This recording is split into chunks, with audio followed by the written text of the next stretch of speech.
Howdy. Welcome to another episode of the Bun and Beard vlog. It's both of us. Where are we today? What are we doing today, Jessica? We are getting my cleats fitted. We're back bike fitting.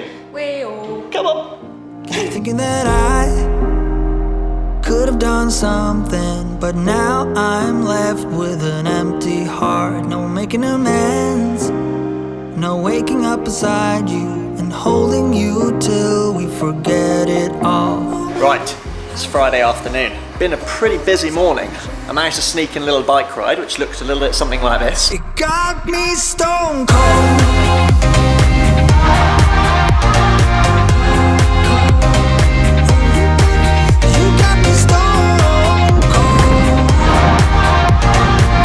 But now we're in central Manchester. We've come back to see Matt at Crimson Performance for an update on Jess's bike fit from the other month. Do you remember that?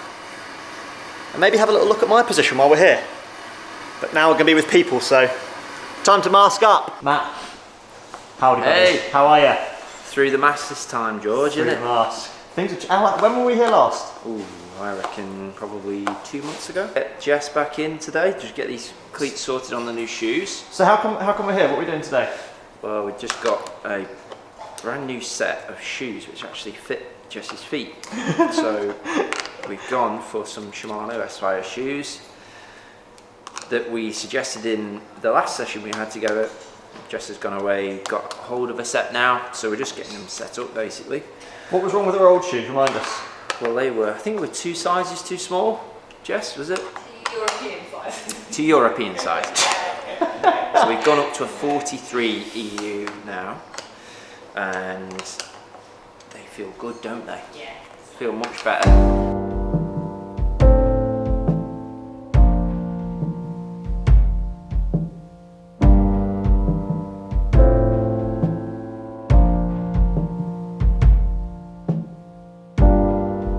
Like cold November rain. So Matt, how often is somebody in for a follow-up on their bike fit?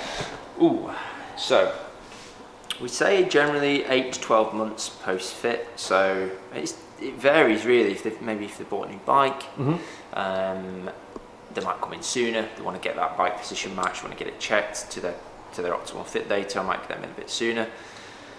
And also, perhaps if their goals have changed on the bike, perhaps they've gone from doing endurance riding and they want to flip that to more performance focused, shorter duration stuff, then we can make adjustments to the fit to reflect their goals, what they actually want to achieve on the bike. So do you quite often see the same customer over the course of the years come in 2 or 3 times? Yeah, I've been bike fitting now for 7 years, and I've still got a couple of clients that I see from when I first started. Really? So yeah. Yeah, cool. So it's great to get clients back in for follow-up sessions, and I always say that a bike fit just isn't a singular event. Yeah. It's a series of them. Your bike fit will evolve with time. Hello. Hello. Wait, what are you wearing? This pleated version. Very fashion, is that? Very posh. Very posh, very posh. Hey, how does it feel to now be riding in a pair of shoes that actually fit you?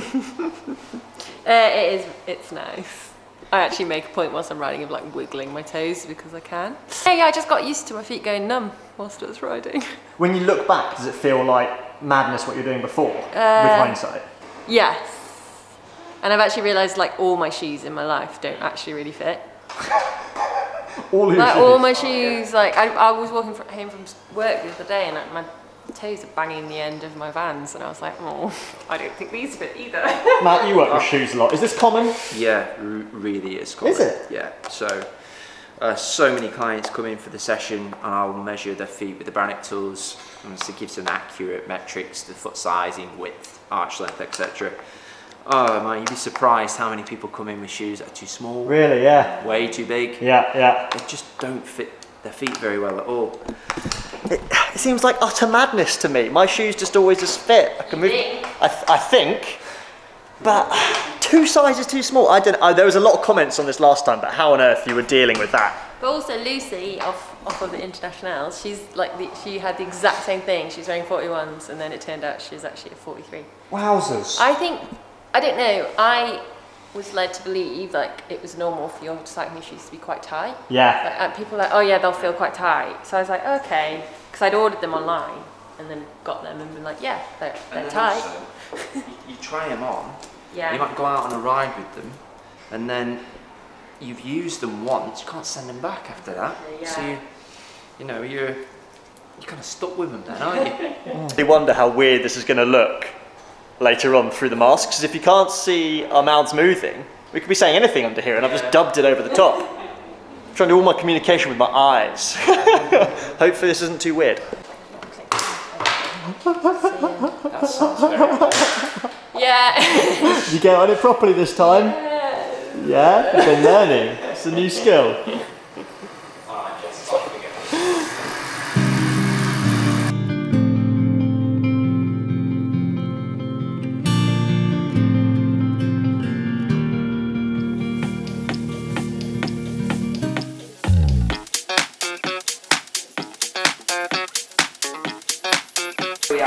George. Riding style has changed since I moved to the Peaks a little bit. I feel like I'm riding slightly differently, probably because having been flat London for years and now up and down the hills, so I feel like a slightly stronger rider. Think of it, yeah. Yeah. I got a new pair of shoes and I changed my cleats the other day, and I'm looking down, I don't think I've done it right. I'm looking down and it looks so off centre, I'm worried I've made a mistake. We'll get those checked for you. I've had a little bit of a problem with my back that I've been in physio for a while, which I've now cleared up, but I just want to make sure that my general position isn't contributing to it. And I'm very aware that this was set up for a bit more of a shorter crit racing style, and I'm racing more road, longer races, so it's just to make sure that it's slightly tweaked and optimised, because I'm just about to start a block of training for winter, so... Awesome, time to do it. Yeah. I'm staring through your window, looking up at the stars, up at the stars. I'm caught. What changes are you making, Matt? Just going to decrease the saddle height slightly. We've picked up a little bit of asymmetry in the extension left to right. You've got a little leg length discrepancy, so we've already put a wedge in, 3mm leg length wedge, but we are just reducing the saddle height to see if we can create a bit more symmetry in that knee extension.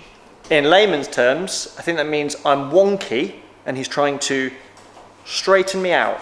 So this thing's pretty tired. Time for a new one. I think so, yeah. It's a bit. You got your money's worth out of this one, George. I did get my money's worth out. What's the sign of a tired saddle? When do you know if you need to change it? So the overall padding is very fatigued. So you've done a lot of miles on this. Saddles don't last forever. Starting to wear down certain sections of the saddle as well. You see on here and here. And ultimately, we want to test something that's slightly wider anyway. Yeah. So, I guess just keeping an eye on your saddle for wear and tear, basically. Keep an eye on the rails, the condition of the rails. These are carbon rails. You just want to keep an eye on those. They look a bit battered. Potential cracks on the rails at all. Yeah. But this looks pretty good, to be fair. It's more the padding that's starting to perish on this. Yeah. Because it's, like I say, it's done quite a few miles, this. So, cool. We're actually just going to test the newer version of the Scratch. So this one actually has a nice cutout on it. Lovely. Yeah, we'll see how you respond to this. How will I expect it to feel different with the cutout? What should I expect to feel? So in my opinion, every saddle should have a cutout. Wow. So, yeah. Big fan of saddles with cutouts. It's anatomical, so the cutout is there for a reason. It's there to take pressure off your perineal nerve. Mm-hmm. So without a cutout, that area starts to get higher levels of pressure when you sit on a bike for prolonged periods of time. We want you to anterior rotate your pelvis on a bike as well. Mm-hmm. So forward rotation of your pelvis is powerful, and that will help engage the gluteal muscles. When we rotate forward on a bicycle and we're sitting on a saddle and we anterior rotate our pelvis, we naturally increase that soft tissue pressure anyway. Mm-hmm, mm-hmm, mm-hmm. So that cutout is there to offload that as much as possible. So that's why we're going to test this. Cool. Slightly wider in the nose than your previous Pro Logo saddle. Which is what we wanted. You mentioned that. Get a bit more stability there. So we'll just test it out, see how we get. See how we go. Find it. Okay. I'm in a wonderland. Update's done. What have we done with Jessica? Sorted the cleats out. Yeah. We've got those sorted out today. Happy days. New set of shoes, all good to go. You finally happy with shoes, love? Thumbs up. Got some nice structural insoles fitted in them as well. So all good on that front. Yeah. And then with yourself, George, we just had a bit of a review of your existing position.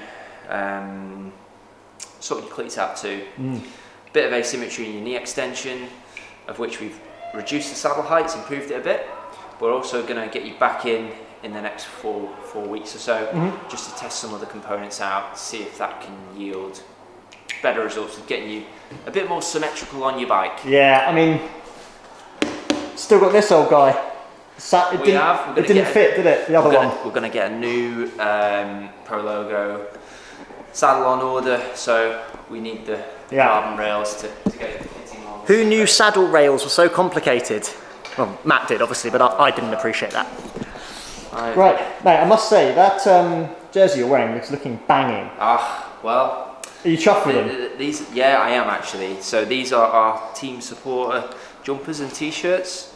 So we got those done over in Kendal recently, and they look great. There's just something to just help support the team in a very little way, and as you do with all your stuff, you know, it's all going back to sort of grassroots cycling, and that's what it's all about. Mate, love all that. We'll pop a little link down below for that kind of stuff, so people can check it out. Yeah.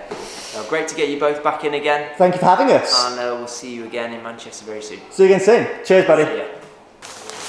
Oh yeah. Never get it quite right. Under the helm. Under the helmet. Under the helmet. Shit. It's got a nice little peak as well, so if you fall Oh my Well, god. let's get the whole thing on. Do it. Get it on, get it on. through that seat. Wow. Oh yeah. Zip it all the way. Does it go or no? It will do the whole thing. Yeah. They're on the mask. Yeah. That's the thumbnail. Like, this is a thumbnail right here. Rather nice. Proper, isn't it? That is seriously nice, actually. Stretchy, isn't it? Yeah. So your traditional waterproof is like a plastic sheet Yeah. that's then perforated. So a lot of our basic waterproofs are chemically perforated, which means they've just got lots of little holes in. Whereas that's a woven fabric, so like a standard t-shirt, but it's got the synthetic material that they treat and then shrink and then treat it again, so it's super tight. Proper NASA stuff, that is. Yeah. Science.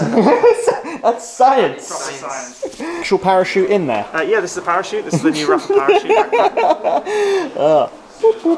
Lightweight Pro Team, so you can fit apparently a pair of shoes, pair of trousers, pair of socks, pair of pants, and a t-shirt in there. Protein commuting version. That's it. That's all you need.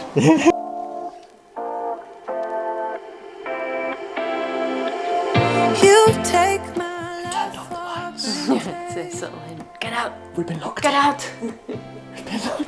Say a bunch of stuff you never mean, yeah. I think I need a minute.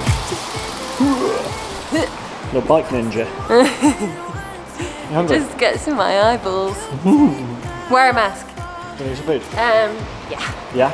Hungry. Hungry time. I'm a sucker for your love, even though it's kind of toxic, babe.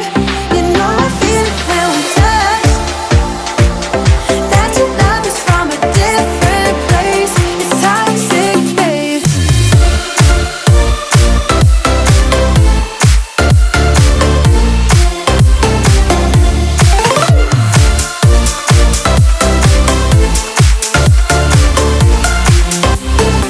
It's weird being back in the city, eh?